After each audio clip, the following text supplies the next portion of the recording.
What's up, everyone? Welcome to the channel, and today I'm going to be giving you the best unranked prospect from every division. Starting out with the flyweight division, I have Joshua Vaughn.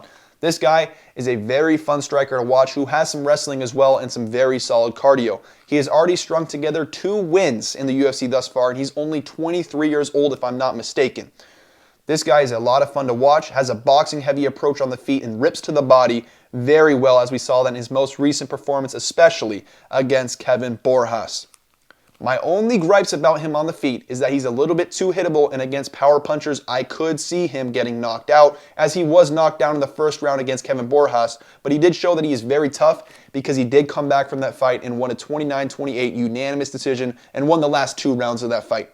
Another fighter I considered for this division was Andre Lima. This is actually my favorite fighter coming off of the Contender Series because he is a very high-level striker. I believe he was a Brazilian Muay Thai and kickboxing champion in some league over there. But if you go back and watch the tape, he's a very high-level striker with some very nice power. He mixes up kicks to the head, body, and legs very well. He's also very defensively fundamental, and he has a BJJ purple or brown belt, I believe. His wrestling, it's a little bit lackluster for now, but since he's only 24 years old, I could see Andre Lima really being a problem in just a little bit of time when he develops some solid takedown defense. Let's move on to the bantamweight division. My favorite prospect here is Said Nurmagomedov. I know he recently lost to Jonathan Martinez and doesn't have the greatest gas tank, but he is still so damn good. And I do believe Jonathan Martinez is very good. Let's say Jonathan Martinez ended up losing that fight, which honestly I do think he did. I thought it was a robbery, but it was a very close decision in all fairness. But let's say Jonathan Martinez lost that fight. He would be on this list. He would probably be number 1. Jonathan Martinez is one of the best leg kickers in the entire UFC. I would say top 5 for sure. He recently KO'd Adrian Yanez in the 2nd round, I believe, just because of how dominant his leg kicks were. Said was able to deal with the leg kicks pretty well. Jonathan Martinez definitely did land them, but he wasn't as effective as some of Jonathan Martinez's other opponents. Said Nurmagomedov has great striking. I know based off the last name, you probably think he has great wrestling, and that's what the funny part is, because that is probably the biggest hole in his game. He's got very solid submissions, very great ninja Darce choke, a bunch of great front chokes coming from this guy. Very solid striking as well. Very fun to watch. He's got a lot of spinning attacks, spinning wheel kicks, spinning elbows.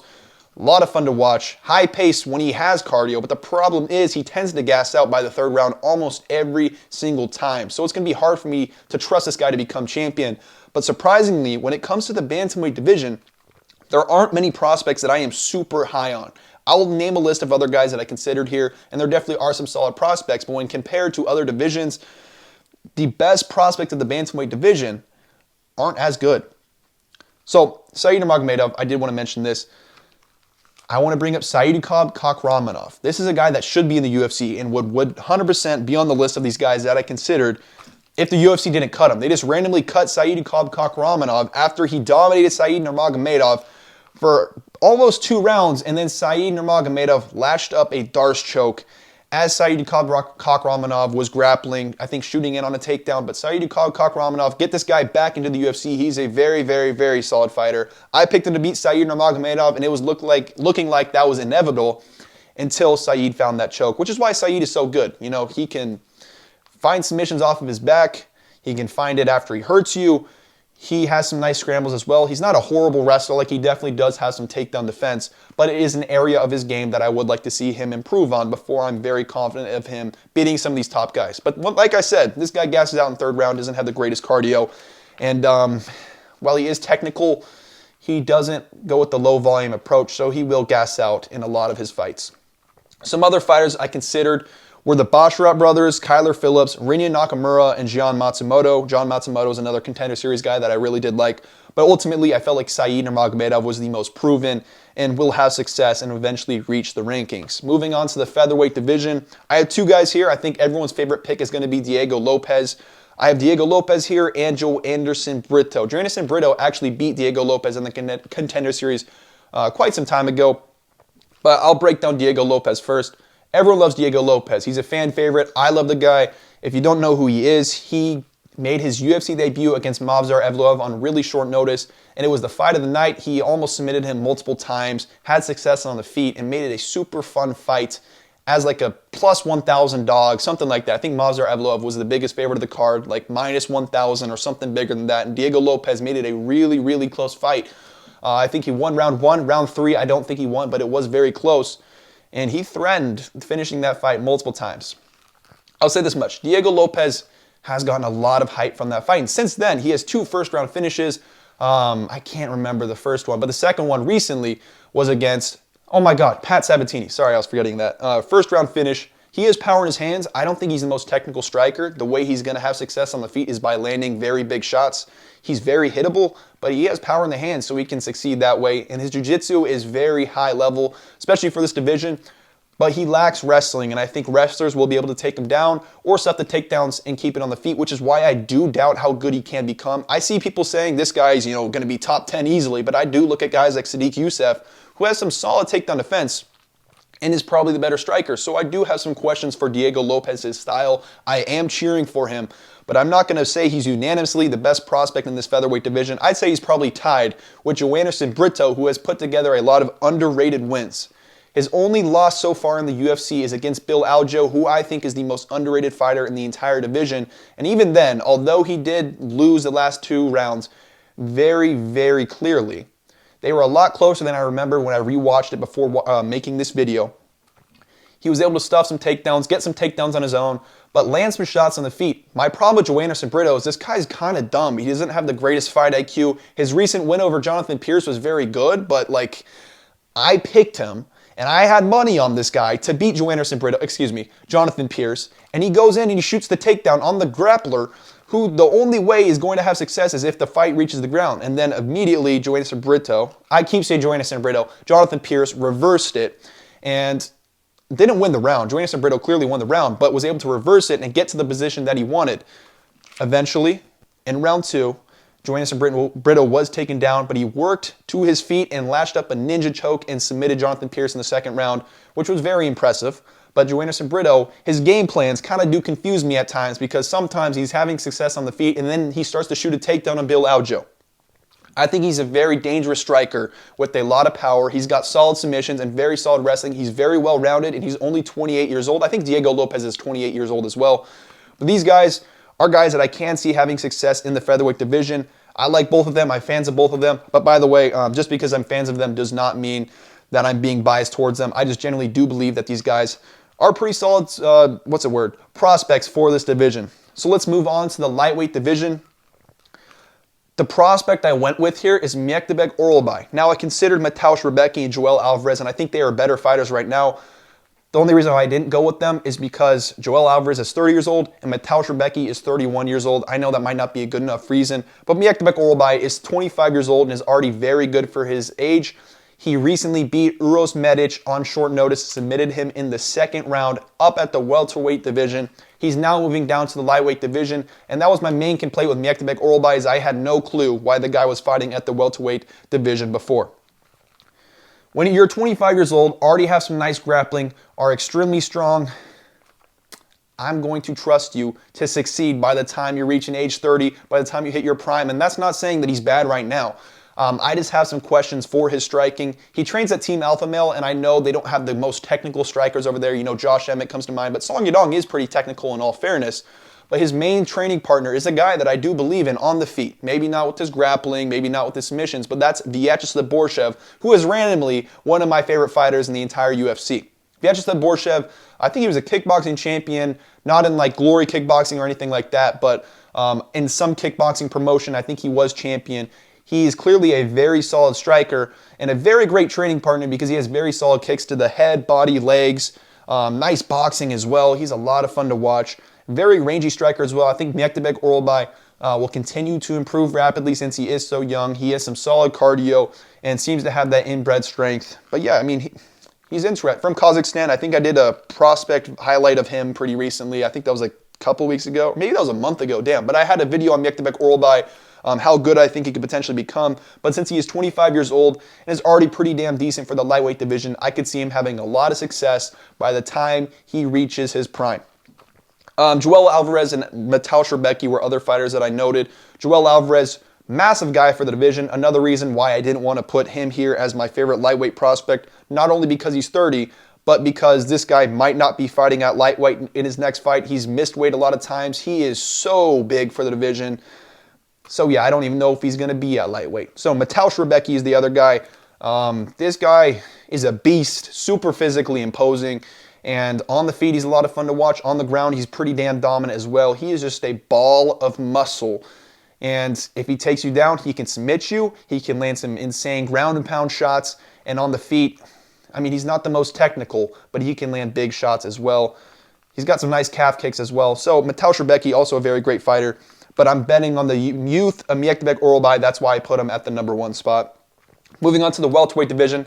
I only got one guy for you, and that's Michael Morales. The welterweight division doesn't have many great prospects right now. You know, Shavkat Rakhmonov, Jack Della Maddalena, other fighters have now reached the rankings that I would have put on this list last year. So Michael Morales is the pick here.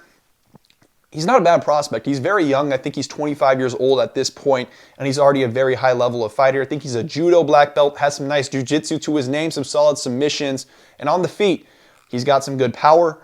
He's shown some pretty decent cardio, and recently, I think he's looked pretty technical and shown parts to his game that have made me believe in him more than I have in the past, such as a very solid jab. Like his jab was working wonders against Jake Matthews, doing very well against Max Griffin, I think. Yeah, Max Griffin. I was getting a name mixed up there. Sorry about that. But yeah, Michael Morales, he's got the physical tools to be great. He's only 25 years old, and he's very good for his age. I know I'm going to be saying that a lot, but when I'm talking about prospects and I look at their future being bright, I'm going to be betting on the youth. This guy, I'm not sure where he trains actually, but I'll tell you this much. He's been clearly making improvements throughout his game. I love his jab. I love that he's very big for the division as well, shown some pretty solid cardio, shown some solid power, and he has a grappling judo base. So, favorite prospect in the welterweight division by far as of now. Moving on to the middleweight division. This division is stacked when it comes to prospects. I got 5 prospects that I'm going to name out for you, and I'll tell you my #1, but I'm not confident that it's really my #1.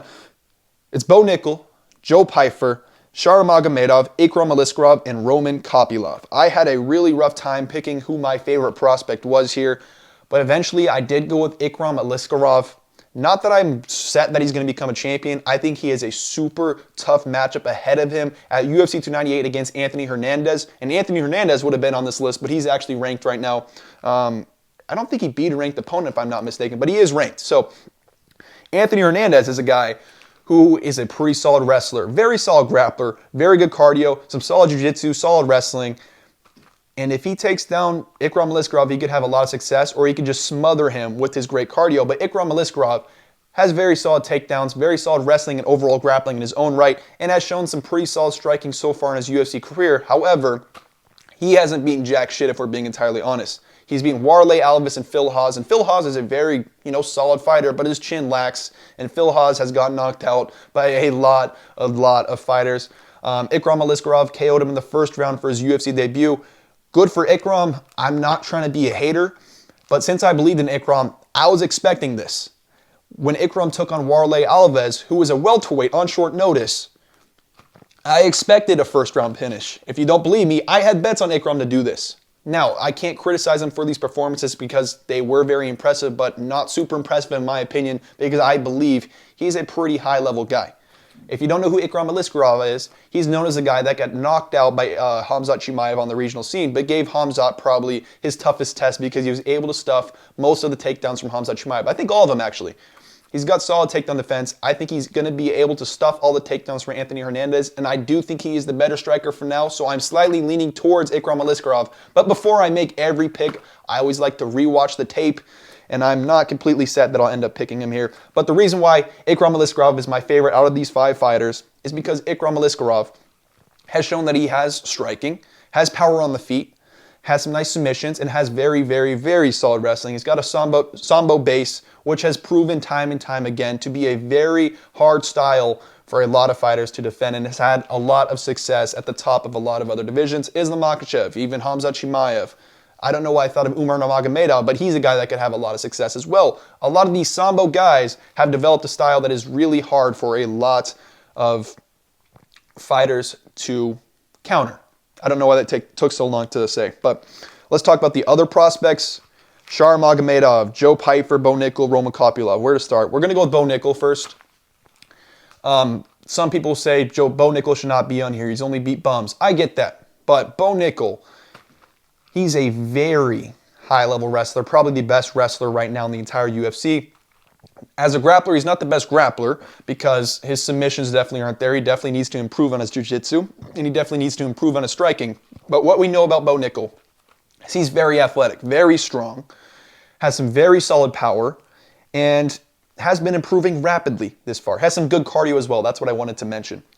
He's got the physical tools to be great, and I recently watched his podcast with Joe Rogan when I was on a road trip because I got bored, and then I didn't realize how damn locked in this guy is. I know a lot of UFC fighters are very dedicated to the sport, but this guy is so dedicated and is so smart with the way he approaches training camps, with the way he approaches improving his game.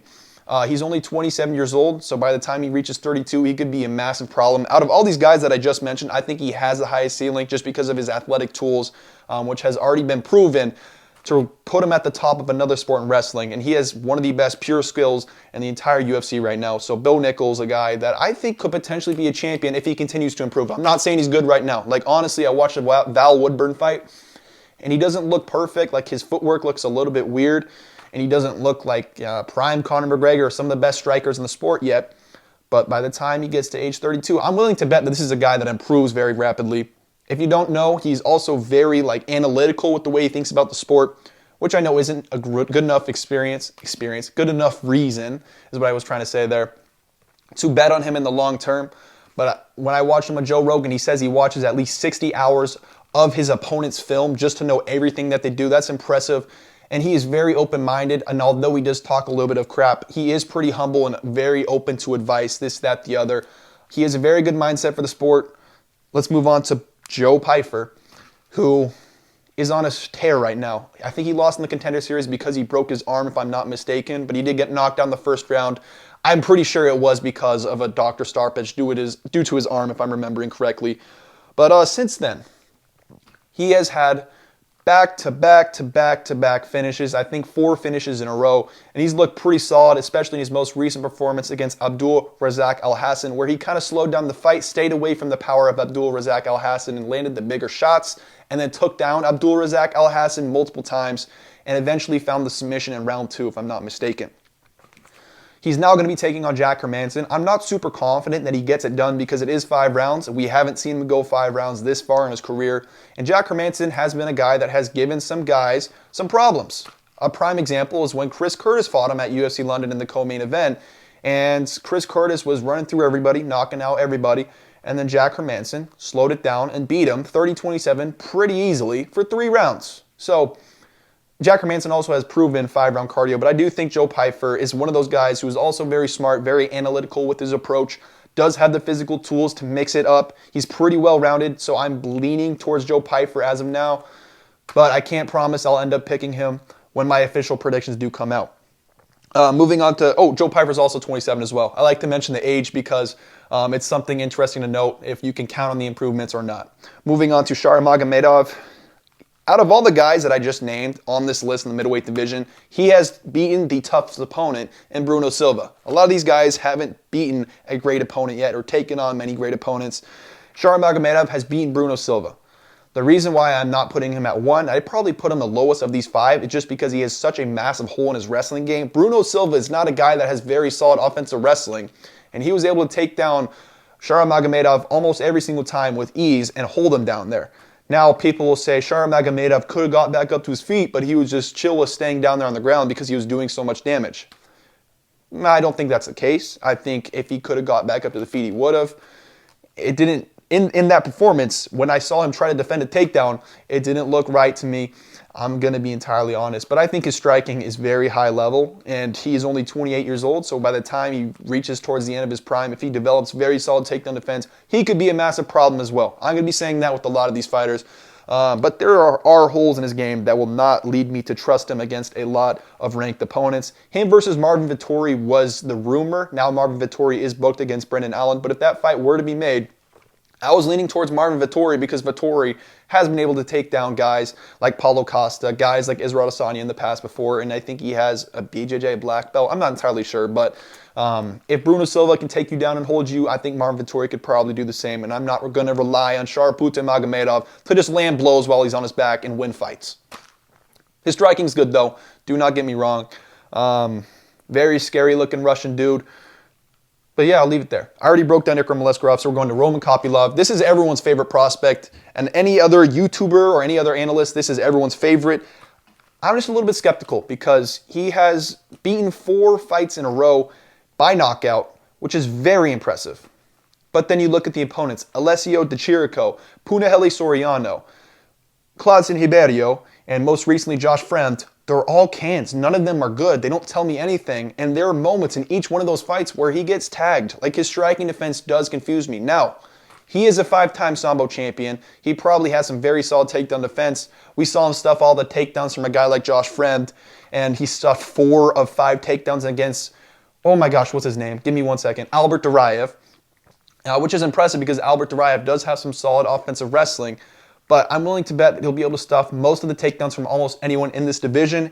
And he has some pretty high-level striking. My question is just when he fights a guy with a lot of power that won't really respect the power of a guy like Roman Kopylov all that much, like a Gregory Rodriguez maybe, or even a Bruno Silva, someone like that, someone who'll just go in there looking for the knockout. When they connect on Roman Kopylov, does he go down? I mean, we've seen him get hit by Cladson Hiberio, which is a major red flag. At the end of round 1, Cladson Hiberio rocked Roman Kopylov. I'm not calling him a fraud. I really like Roman Kopylov. I think he is such a fun style to watch. One of my favorite fighters in the entire division because of this. When I was rewatching film for this video, I was watching him kick Cladson Hiberio, and I couldn't believe my eyes with how fast this guy's kicks were. When we're talking about compared to the rest of the middleweight division, he clearly has the quickest kicks in the entire division. And he has had some very impressive performances, but it feels like Josh Fremd should not be landing that many punches on you. Cladson Hiberio should not be rocking you at the end of round 1. Alessio Di Chirico landed some very solid punches on him, and if I'm not mistaken, beat him in round 2. Punahele Soriano, I can't remember that fight very well if I'm being entirely honest, so I probably should rewatch that. But there's criticisms in every single one of his performances that far, and I think it just has to do with his striking defense. And when it comes to a guy that will rush him, I don't know if I can trust his striking defense. Now, he probably stuffed the takedowns and beats a lot of guys on the feet. And that body kick is going to be a nightmare for anyone to deal with. He also is a southpaw, which makes it very interesting. It's kind of weird seeing a southpaw guy with such a good kick.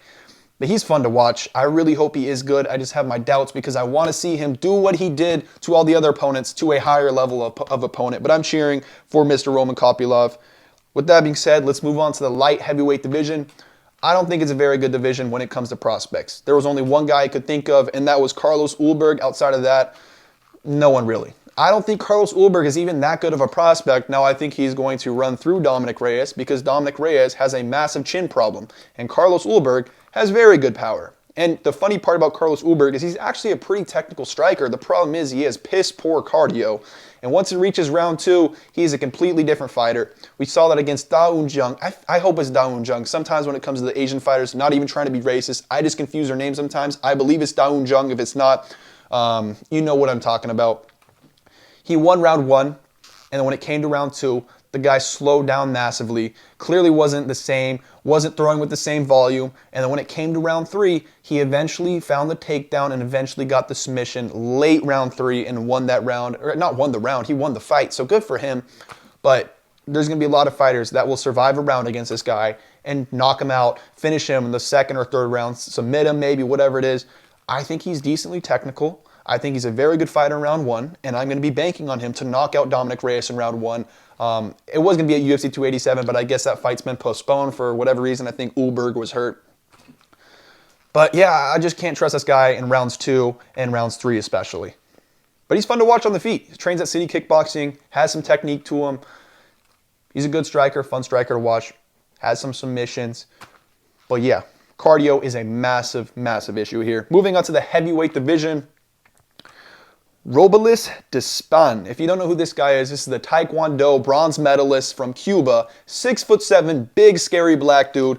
And he has 4 fights to his name, and I believe the total fight time of all these fights combined are less than a minute because this guy has insane knockout power. He is super athletic.